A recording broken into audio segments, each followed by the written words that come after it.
What's up, everybody? Welcome into the latest episode of the Rapala We Are Collegiate Bass Podcast. Today, we're being joined by Garrett Smith and Andrew Blanton from Lander University. They just won the Bassmaster College Series National Championship at Lake Hartwell in Anderson, South Carolina. Garrett, we're going to bring you in here first. Real quick, just tell us, everything just happened a couple days ago this past weekend. We are recording this on Wednesday. Y'all won the event on Saturday, so about 5 days removed. What are the emotions like? What's the magnitude of the moment here as it's all really starting to sink in? Man, it's been unbelievable. I don't. It's starting to sink in, but it really hasn't yet, man. It's just been crazy. Everything that's been going on since it happened, and it's been unbelievable. Andrew, we'll ask you a similar question, whether it's from the university, family and friends, the college fishing community as a whole. What's the support and the outreach been like as you probably got off the stage and had a bunch of text messages on your phone waiting to congratulate you about the major victory? Yes, sir. I mean, in the past, 3 days, I've had more phone calls and text messages than I ever had in my life. So it's pretty unbelievable, the amount of support that we've gotten from not only the school, but just family and friends, friends that I haven't seen in a while, but the school and the athletic director, Brian Reese, and just all that they're doing for the bass fishing team here at Lander. So it's great. That's awesome to have an opportunity to win on a major stage like that, a national championship event, as in college fishing, MLF, Bass, and the ACA each have their own national championship tournament. This is one of three major victories on a national championship level that there is to attain in collegiate bass fishing, as y'all did that there at Lake Hartwell in Anderson, South Carolina, not too far from your school, Lander University. Garrett, real quick, coming out of practice, we're going to kind of ask a question that starts before the tournament but ends after it, and then we'll talk about everything in between here in a second. But did you think that you guys had an opportunity to pull off this victory like you did coming out of practice? Yeah, after practice, we felt like we had a chance. We knew we were seeing what we wanted to see, and we felt like if we executed and made the right decisions, we would have a chance to win the tournament. That's always a good feeling to have, coming out of practice. Sometimes you hear a lot of people, whether they sandbag or they're just not really sure what they've got in their back pocket, that they don't know what they have, and they'll go out and smack them and have a really good tournament. And sometimes you come in really confident and things don't go your way on tournament day. So for you guys coming in to have that success and be able to pull it off there at the end with that national championship, let's talk about the road to that, as that was a 3-day event there at Lake Hartwell. Andrew, walk us through just that first day of competition, getting out there on the water, getting the juices flowing, maybe kind of working out a little bit of nerves, as y'all might have had a little bit of home field knowledge there at Lake Hartwell that could have gotten in the way or had you anxious going into that first day. But talk about the setting for that first day as it pertained to y'all being prepared going out on the water. Yes, sir. So, we, like you said, after coming out of practice, we had a feeling that, if we'd made the right decisions and did the right things, that we would have a chance to win. And, it was we were both nervous. I think we we both knew that we were going to have the bites. It was just going to be about putting them in the boat. And, first day was our toughest day by far. We had 12-6 or 12-8, something like that. And I mean, we definitely figured, I would say, our main deal out during the tournament, on the second day of the tournament. But the first day, we had an offshore bite going that we thought was going to play a little bit bigger of a role than it did. We started offshore, and then after that, we moved up shallow. And one of the key moments on day one for sure was we doubled up on a almost 4-pounder and a 3-pounder. And if it hadn't been for that, if us catching those two fish at the same time, that was just a great moment. If it hadn't been for that, we would have only had about 8 or 9 pounds on the first day. So just each day there was a moment like that where we knew, okay, that's what we needed. We needed that to happen for us to continue to move up and gain on the leaders.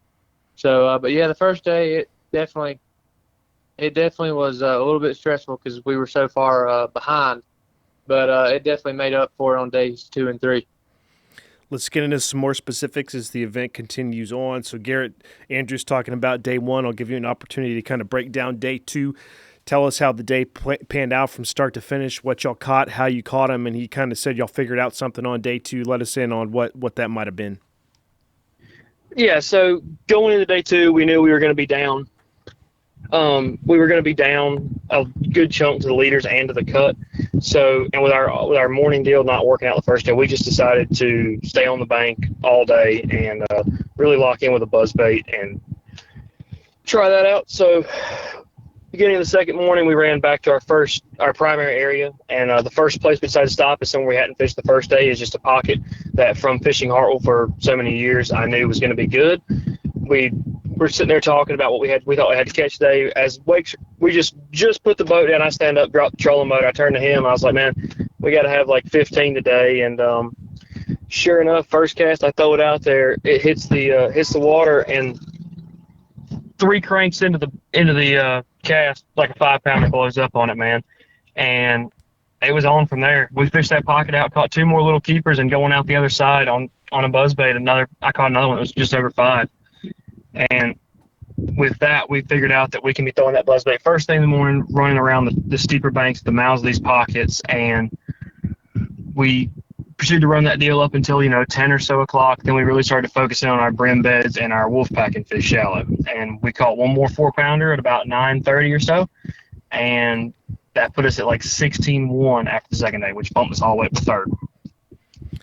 Interesting pattern. Fun to hear you guys talk about it. As you think about summertime fishing, and especially on a fishery like Lake Hartwell, it's clear it's got offshore structure. And today with live scope, you think about anglers being out there off the bank and looking for those fish and watching them and dropping down to them. But sounds like you guys weren't necessarily doing that as your main tactic. Andrew, talk a little bit about what went into that decision making, and was it a risk reward? Is that kind of why you maybe didn't have success on the first day, or y'all then rolled the dice and ended up paying off, and you don't know what the risk might have been as it rewarded you both days 2 and 3? Kind of talk a little bit about that pattern, rolling the dice, as people may not be familiar, chasing those wolf packs, going up shallow during the summer. Those big fish can be up there, but if it doesn't work out, you come back with a 0.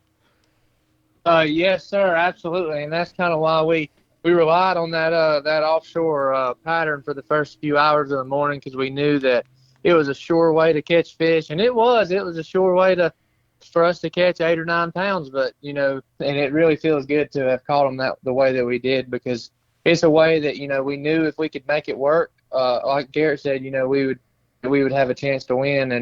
And just catching them how me and him both have caught them for a lot of years, just fishing shallow and fishing our strengths, because we're not, if we had to go out there and rely on the live scope, which we enjoy live scope, but if we had to go out there and try to do it with some of these local hammers, we didn't think we'd be able to keep up. So we knew that our only chance to really win this tournament was to find some shallow wolfpacking fish and just burn those to the ground. So we're talking with Garrett Smith and Andrew Blanton, representatives of the Lander University bass fishing team.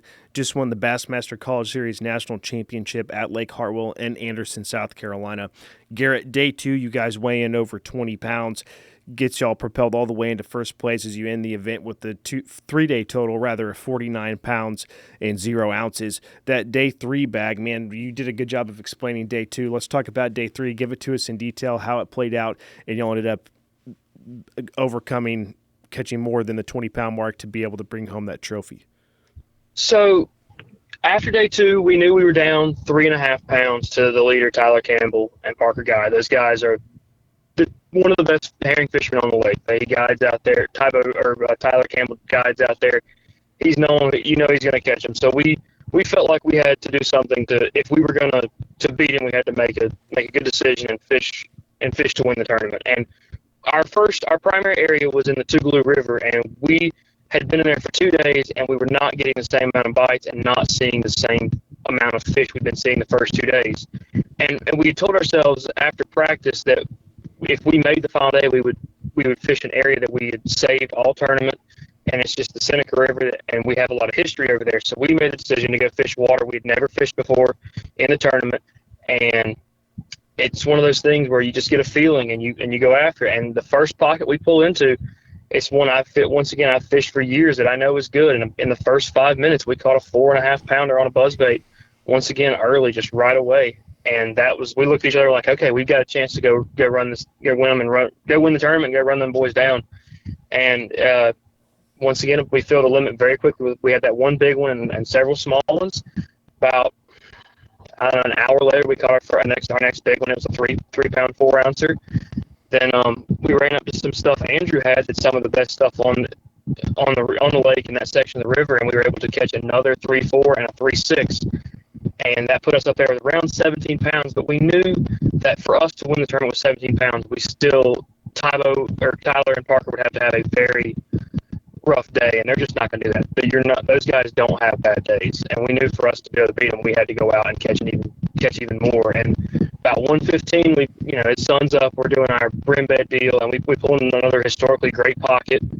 And sure enough, man, he throws up there on the brim beds with his prop bait, and I take a wacky rig and I skip on the dock next to it, because a lot of times those fish, the brim beds in the sun, they'll just hang out on the nearest dock in the shade. And sure enough, I pick up and I've got one on there, and it ends up being a 6-1, man. It was insane. That's unreal. Good timing, good decision making led to the victory for you guys, it sounds like, and it's awesome to hear it play out, because you really never know. You go out on a day of fishing, you can expect one thing to happen, and you roll the dice and try something else. And for you guys, you saw the writing on the wall that your spot there that it worked on day 2 was kind of depleted and had to go roll the dice. Like we said, Andrew, talk a little bit about the decision y'all made to kind of scrap it all. And you obviously have confidence in what you know, but for that week, you maybe didn't know if it was working or not. To do that on the final day of a major tournament, what does that feel like?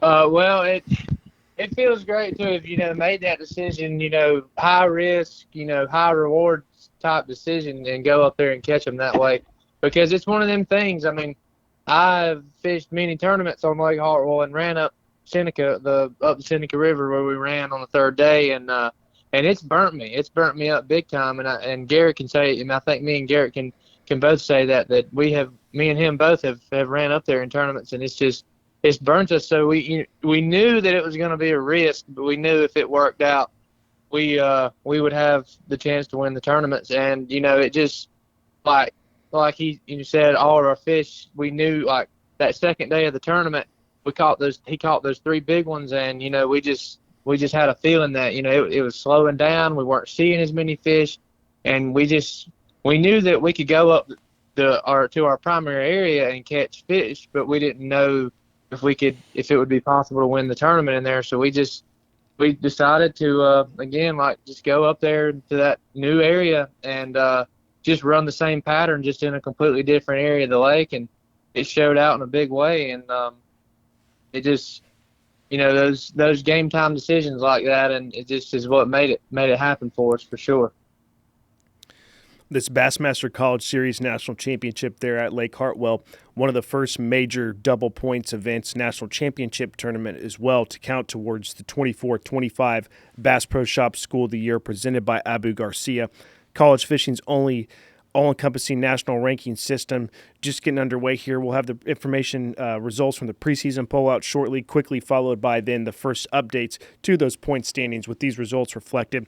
Garrett, you guys obviously in a good position at that tournament, getting the victory, having some other teammates up high will go a long ways, taking advantage of those double points.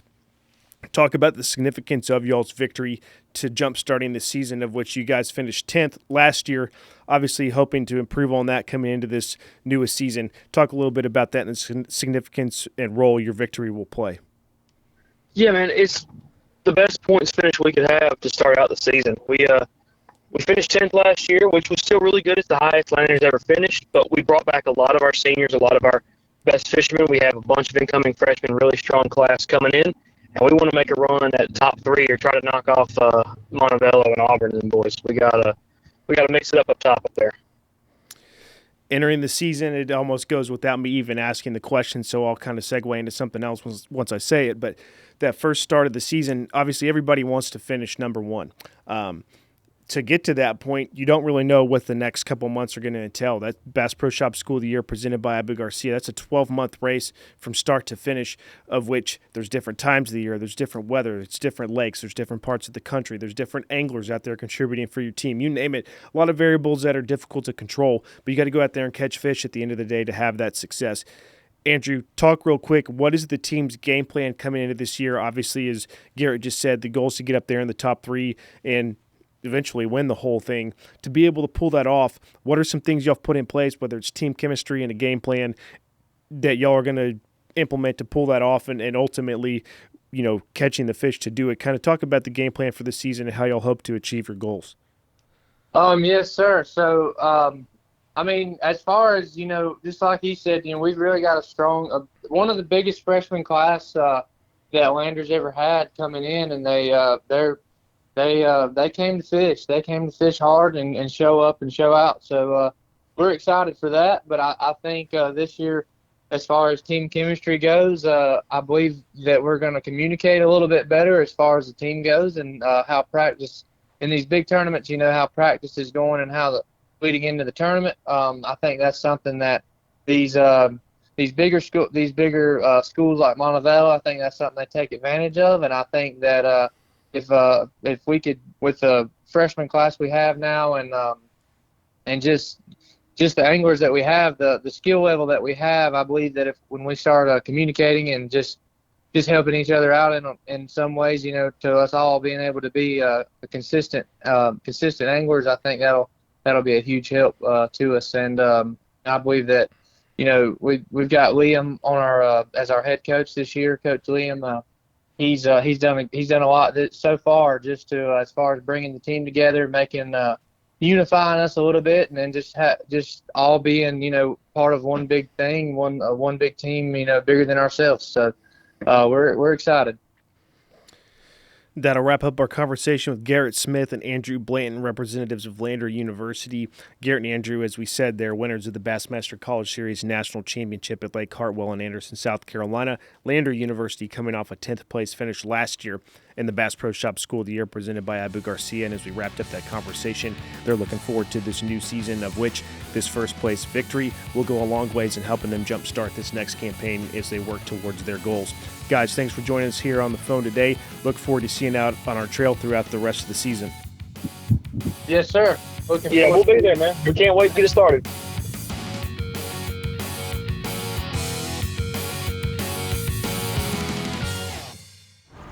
Welcome to Minnow King. How can I help you? Everything looks good. I'm friggin' starving, man. Been spawning all morning. Ugh, TMI, bro. What do you want? I'll take a Crush City freeloader and gizzard shad. Anything to drink. Water. Pull ahead, please.